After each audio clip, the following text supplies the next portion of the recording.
Sarah's hands trembled as she stared at the empty podium across the lecture hall. In 48 hours, she'd have to stand there, in front of 200 people. The thought made her stomach turn, made her want to run, made her question everything. But what she didn't know was that this moment, the one she dreaded most, would become the moment that changed everything. This is her story.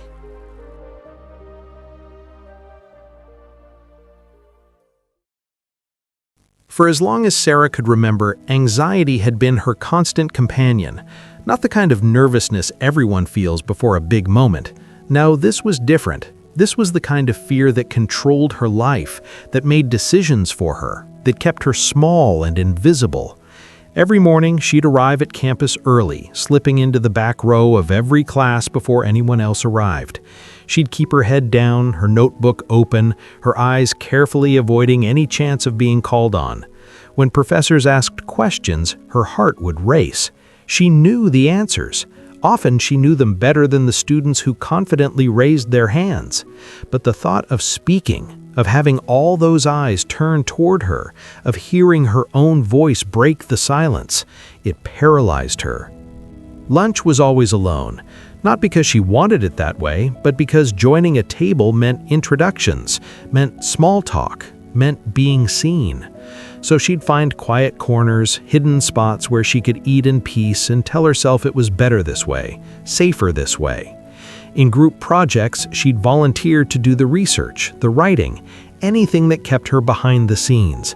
Let someone else present. Let someone else take the spotlight. She'd convince herself she was being helpful, being a team player, but deep down, she knew the truth. She was hiding. The cost of this hiding was something she felt every single day. Friendships that never formed because she couldn't bring herself to say hello. Ideas that died in her notebook because she couldn't voice them in class. Opportunities that passed her by because she couldn't advocate for herself. She'd watch other students laugh together, debate passionately in seminars, confidently answer questions, and she'd wonder what it felt like to be that free, to not have this constant voice in her head whispering, "What if you mess up? What if they laugh? What if everyone sees how scared you really are?" But everything was about to change, and it started with something she never expected. It was a Tuesday morning when Professor Chen made the announcement that would turn Sarah's world upside down. "Your final project," he said, pacing in front of the class, "will be a presentation, 15 minutes, on a topic of your choice related to our course material, and it's worth 40% of your grade." Sarah felt the blood drain from her face. 40%. There was no way around this, no back door, no alternative assignment for students who preferred written work. She'd asked before. Everyone had to present. As the class buzzed with chatter about topics and presentation dates, Sarah sat frozen, her mind spinning with panic. This was her worst nightmare, scheduled on a calendar, coming for her whether she was ready or not. The next 2 weeks were torture. Every time she thought about the presentation, her chest tightened. She'd wake up at night, her mind racing through all the ways it could go wrong. She'd stumble over her words. She'd forget everything she wanted to say.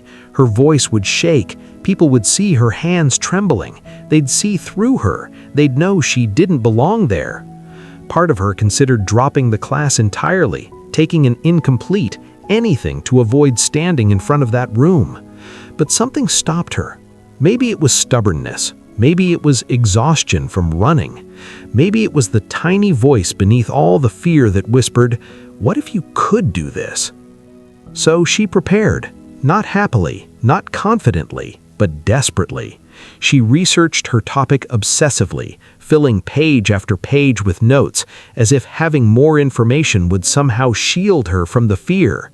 She wrote her presentation word for word, rehearsing it in her empty dorm room at 2 a.m. when no one could hear. Her voice would shake even then, even with no audience but the walls. She'd stop, start over, push through.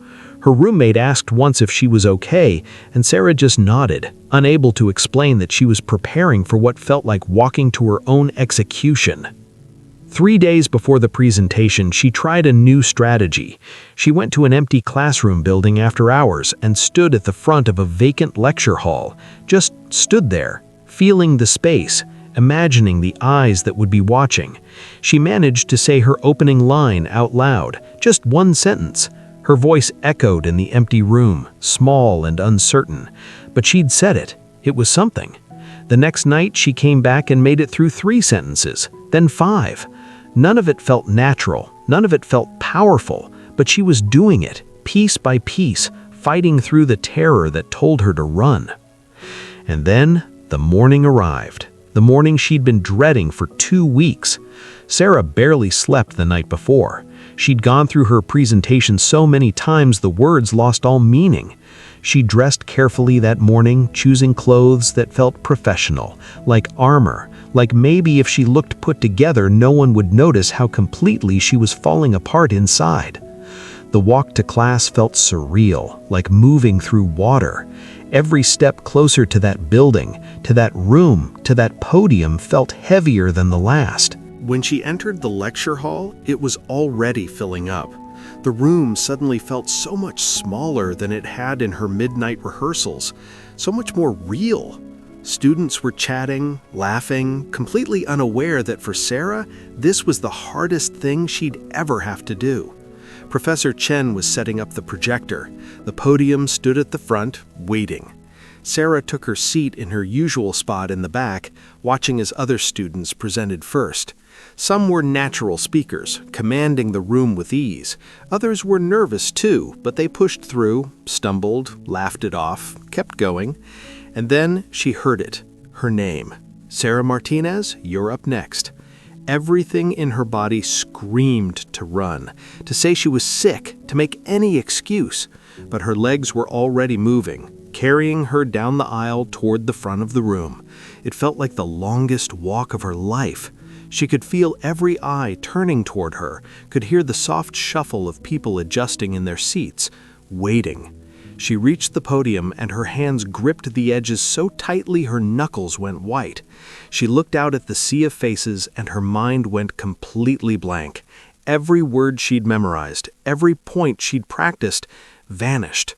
There was just silence, terrible, heavy silence. Someone coughed. Someone else shifted in their seat, and Sarah realized with absolute clarity that this was the moment. This was where she either broke or became something different. She took a breath, not a calm breath, a shaky, desperate breath that did nothing to steady her voice, and she started. Today, I'm going to talk about... Her voice cracked on the third word. She heard it. They all heard it. But she kept going. She stumbled through her introduction, her hands visibly shaking as she clicked through her first slide. The words came out wrong, not at all like she'd practiced. She lost her place twice in the first minute. She could feel sweat on her palms, could feel her face burning. This was everything she'd feared. She was failing. Everyone could see it. But then something unexpected happened. As she forced herself to continue, to push through the trembling and the mistakes, she glanced up and saw a girl in the third row nodding along, actually engaged with what she was saying, not judging her shaking hands, not laughing at her cracked voice, just listening. And then Sarah noticed another student taking notes, someone else leaning forward, genuinely interested. And slowly, so slowly she almost didn't notice it happening, the fear began to shift. Not disappear, it was still there, pounding in her chest, making her voice unsteady. But it wasn't the only thing anymore. She found a rhythm, imperfect, halting, but a rhythm nonetheless. She stopped trying to remember the exact words she'd practiced and started actually talking about her topic, about the ideas she'd spent weeks researching, about the things she actually found fascinating. Her voice was still shaking, but it was also saying things that mattered. She made it through slide 5, then 10, then the conclusion she wasn't sure she'd reach. And before she knew it, before she could fully process what was happening, she was saying her final words. Thank you. She'd made it. Somehow, impossibly, she'd made it. The applause was polite, routine, the same applause they'd given everyone else. But to Sarah, standing there at that podium with her heart still racing, it was everything. Professor Chen nodded at her with what looked like approval. "Good work, Sarah. Interesting points." She walked back to her seat on legs that felt like they might give out, and as she sat down, something profound settled over her. She'd done it. She'd been absolutely terrified. She'd stumbled and shaken and made mistakes, and she'd done it anyway. After class, something even more surprising happened. The girl from the third row, the one who'd been nodding, approached her in the hallway. "Hey, I really liked your presentation. The part about the social implications was really well researched. I'd never thought about it that way." Sarah stared at her, momentarily speechless, before managing a quiet, "Thank you." But it wasn't just the compliment. It was the realization that this person hadn't seen a failure, hadn't seen someone barely holding it together. She'd seen ideas, perspective, content worth engaging with. Over the next few days, Sarah noticed other shifts too. A classmate asked if she wanted to grab coffee to discuss an upcoming assignment. Another student caught her eye in class and smiled, like they were connected now in some small way. The world hadn't changed, but somehow everything had. Sarah learned something that day that would reshape how she saw herself and her anxiety. She learned that overcoming anxiety isn't about becoming fearless. It's not about waking up one day and suddenly feeling confident and powerful and ready to take on the world. It's about being terrified and doing it anyway. It's understanding that courage isn't the absence of fear, it's action in the presence of fear. All those weeks she'd been preparing. She'd been telling herself that she needed to conquer her anxiety before she could present, that she needed to feel ready, feel calm, feel confident. But she'd been wrong. She'd never felt ready. She'd felt terrified right up until her last word, and it hadn't mattered. The truth is, Sarah still gets nervous. Even now, months later, when she has to speak in class, she feels that familiar flutter in her stomach. Before presentations, her hands still shake a little when she holds her notes. The anxiety didn't magically disappear, but something fundamental changed. The fear doesn't control her anymore. She controls what she does with it. She'd spent so long believing that anxiety was this immovable wall, this thing that defined what she could and couldn't do. But standing at that podium, trembling and stumbling through her words, she'd walked right through that wall. And on the other side, she found something unexpected. She found proof that she was braver than she thought. Here's what makes Sarah's story so powerful. That first speech wasn't perfect. She stumbled over words. Her voice cracked. Her hands shook the entire time. But none of that mattered, because she showed up. And in showing up, in choosing to stand there, even when everything in her screamed to run, she discovered something that changed everything. The person she'd feared being, the one who might fail, who might be imperfect, who might show her nervousness, was actually the bravest version of herself, because that person tried anyway. Your anxiety doesn't define you. Your willingness to face it does.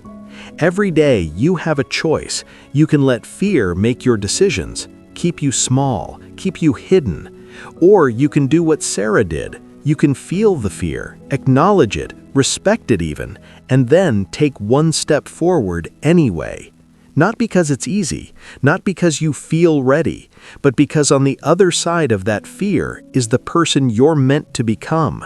The person who knows that trembling hands and a shaky voice don't mean weakness. They mean you're doing something that matters, something that scares you, something worth doing. If this story resonated with you, I want to hear from you. What's one fear you're ready to face? What's the thing you've been avoiding because the thought of it makes your stomach turn? Drop it in the comments below. And if you want more stories like this, stories about real transformation and the courage it takes to change, hit that subscribe button. Because your transformation might be one story away. Sarah's journey started with a single terrifying step. What will yours be?